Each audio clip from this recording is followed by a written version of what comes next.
శ్రీ మహాగణాధిపతయే నమః. ఐం మహాసరస్వత్యే నమః. శ్రీ లలితాంబికాదేవియే నమః. మొండి సమస్యలు ఏవైనా ఉన్నప్పుడు దత్తుణ్ణి తలుచుకోమని అంటారు కదా, అలా దత్తాత్రేయుణ్ణి తలుచుకున్నప్పుడు ఏమి నియమాలు పాటించాలి అనేటువంటిది ప్రశ్న. మనకు దీర్ఘకాలికముగా ఎన్నో పనులు కావాలి, ఒక పని చాలా ముడిపడి ఉన్నది అనేటువంటిది ఉంటుంది.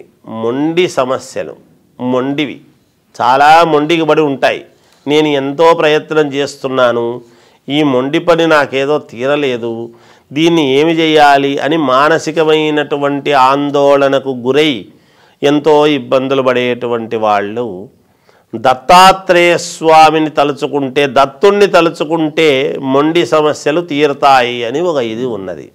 అయితే ఏమిటి, ఎందువలన, అసలు ఎందుకు అంటే, దత్తాత్రేయ స్వామి ఎవరు? త్రిమూర్తుల యొక్క అంశ అనేటువంటిది అందరికీ తెలిసినటువంటిదే. పైగా సకల దేవతలు ఉండేటువంటి గోమాతను పెట్టుకొని ఉంటాడు ఆయన. అంటే అందులోనే ఉన్నది సర్వ ప్రపంచము నేనే, అది నేనే, ఇది నేనే అని దాని యొక్క ఇది.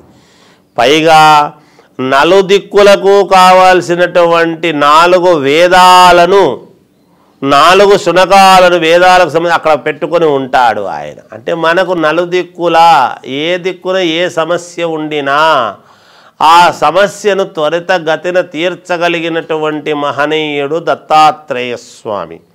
అంతేకాకుండా శీఘ్ర ఫలితాలను మనకు ఏమైనా ఇవ్వాలి, మనకు మేలు జరగాలి అనుకుంటే యంత్ర పూజలకు చాలా ఆధిపత్యము వహిస్తాడు దత్తాత్రేయుడు, దత్తుడు. అంటే మనకు శీఘ్ర ఫలితాలు అనేటువంటివి దత్తాత్రేయ స్వామి ఇస్తాడు అనేటువంటిది అక్కడ తెలుస్తూనే ఉన్నది. దీనికి నియమాలు ఏమిటి? ఏమీ లేదు. మనము నియమాలు అంటే చిత్తశుద్ధిగా, అంటే దత్తుణ్ణి తలుచుకున్నప్పుడు, నేను దత్తుణ్ణి తలుచుకోవాలి అని అనుకున్నప్పుడు తలస్నానము చేయటం, చేసిన తర్వాత దత్తుణ్ణి స్మరించుకోవటం. చూడండి, ఇది దత్తాత్రేయ స్వామికి ఎప్పుడూ కూడా మనకు గురువారము నాడు అయితే చాలా విశేషముగా ఉంటుంది అనేటువంటిది మనం చేసుకుంటాము.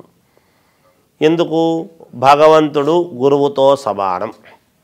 నిజానికి వ్యాస భగవానుడికి సంబంధించినటువంటిది కాబట్టి వ్యాస పౌర్ణమి అని అంటూ ఉంటాము. అదే కాకుండా గురువారం రోజు గురు పౌర్ణమి పేరుతో దత్తాత్రేయ స్వామిని కూడా మనము ఆరాధించుకోవటం అనేటువంటిది జరుగుతుంది.